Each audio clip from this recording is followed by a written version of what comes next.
この柿のねくぼみにクリームチーズ、ナッツと味噌の香ばしい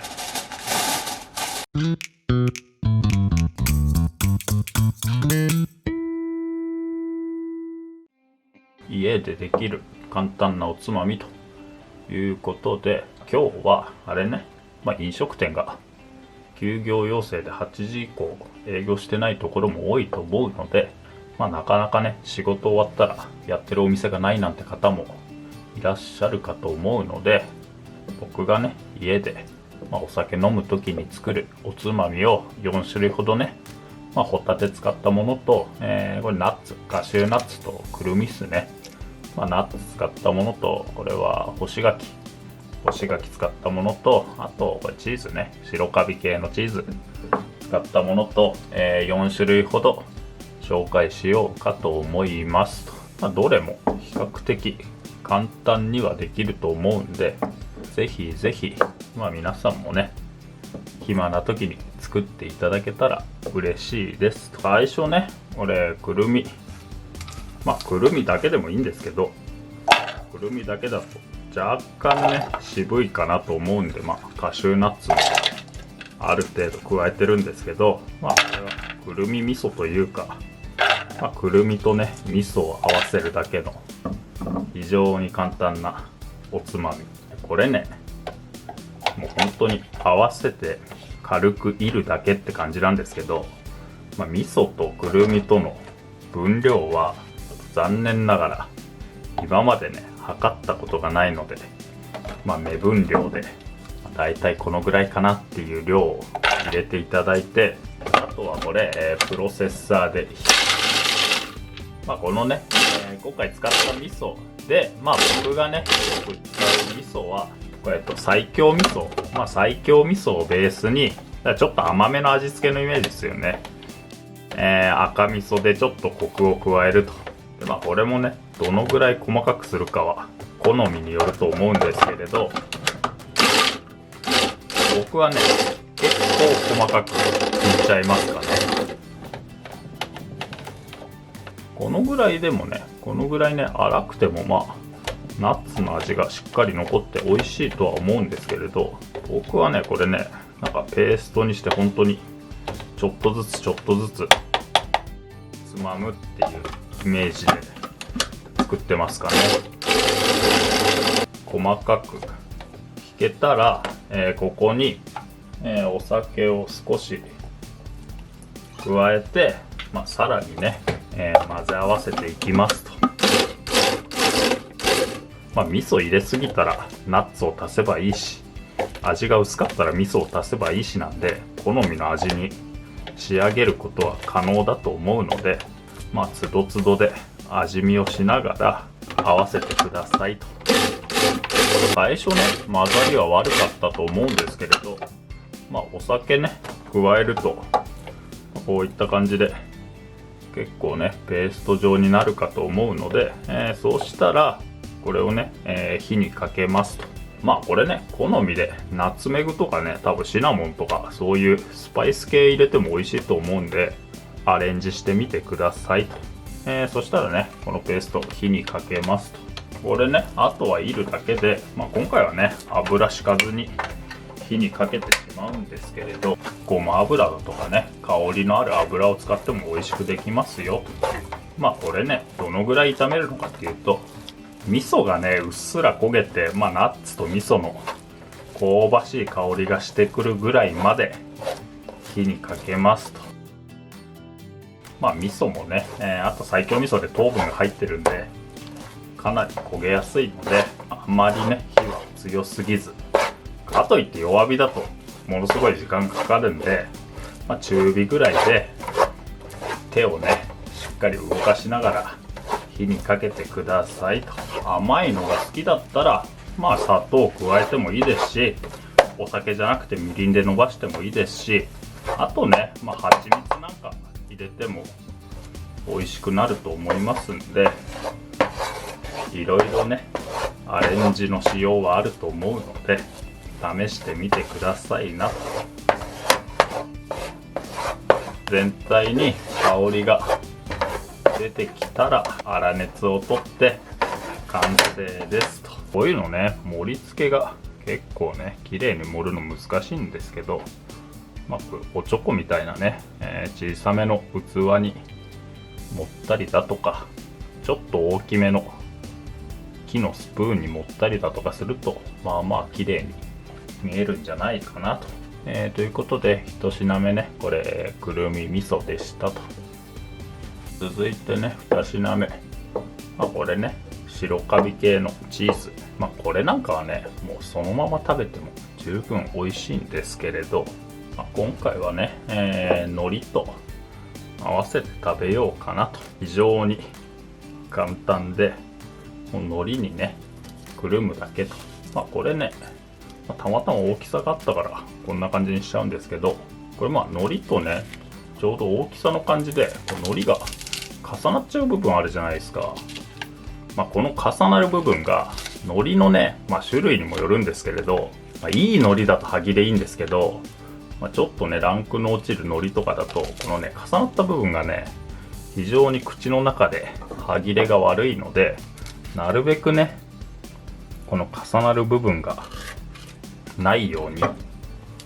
ちょっとだけねこう切って海苔同士がかさばらないようにすると、食べた時の食感が多少なんですけどね良くなりますよと。そのまま食べても美味しいんですけれど、お醤油ね1滴2滴垂らして食べても美味しいので、その辺はね試してみてくださいなと。これね細巻きと一緒で、そのままだとね結構チーズって切りづらいんで、軽くねさらしか何かで拭いて水気を持たせると、比較的ねスムーズに切ることできますよと。これなんかはね学生の頃はよくカマンベールチーズとかねこうやって食べてましたがね。ということで、こちら2品目ですね。チーズの海苔巻きみたいなおつまみですと。続いてこれね、ホタテ。ホタテはね今回ホタテの燻製を作ろうかと思います。燻製ってねなんとなく家でやるもんじゃないイメージがあるじゃないですか。ケムラン亭っていうね、家で燻製が作れる、無塩ロースターみたいなものが売ってるので、今回はねそのロースターも一緒に紹介しようかと思いますんで、詳しくはね概要欄に貼っとくんで、それもね後ほど紹介いたしますと。燻製するときはね、まずは塩をね、このぐらいですよね、若干強めに振って、で10分程度置いて、このホタテの水分を抜いて塩味をね身に、入れますと。こんな感じでね、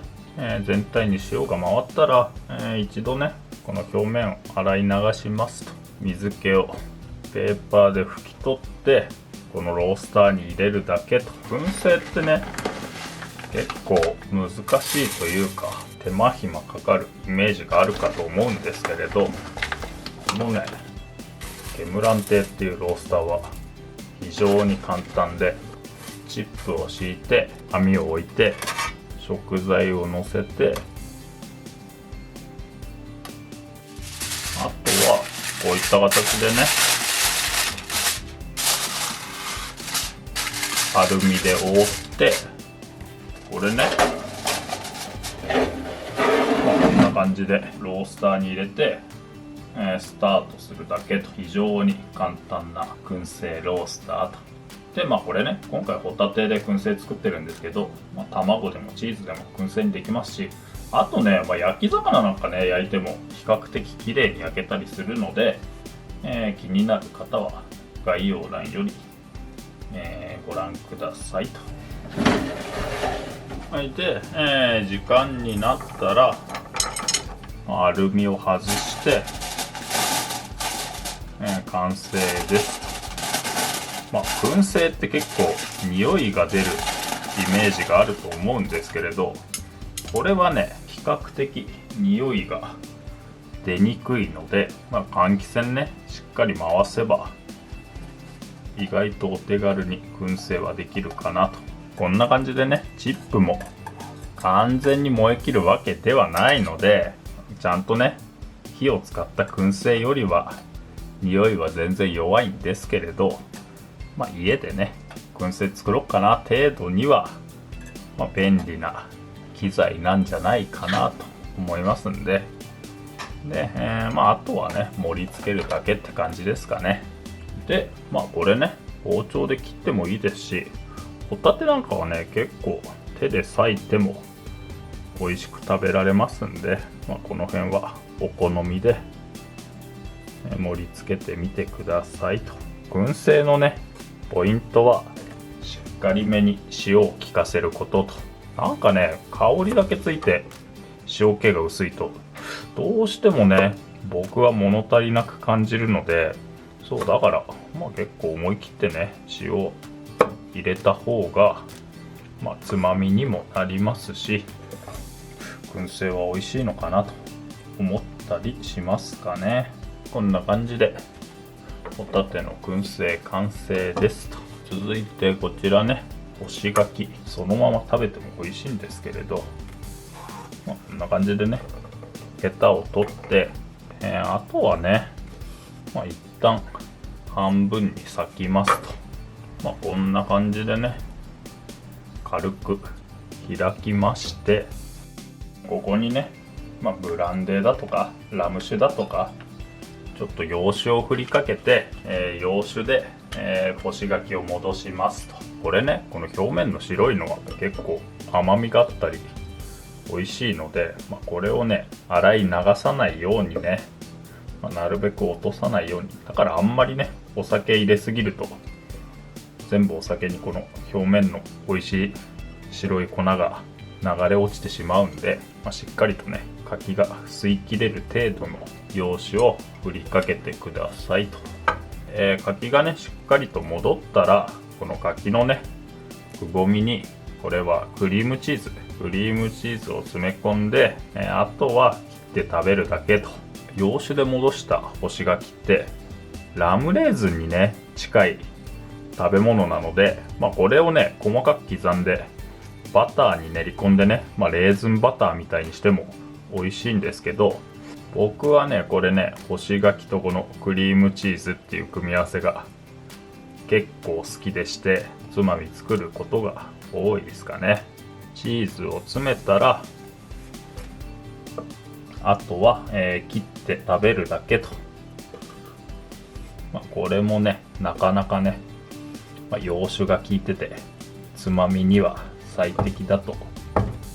癖になる味だと思うんで、ぜひねお試しくださいと。ちなみにね干し柿って種が入っているものと種がないものとあるので、種付きのね干し柿の場合は種を取り除いてから作ってみてくださいと。ということで今日は、くるみ味噌と、チーズの海苔巻きとホタテの燻製とこれ干し柿と、4つね紹介いたしましたので、ぜひね外食できなくて困っているなんて時はね、スーパーは短縮営業してないのでしっかり夜まで空いていると思いますんで、機会があったら試してみてくださいと。今日の動画は以上でございますと。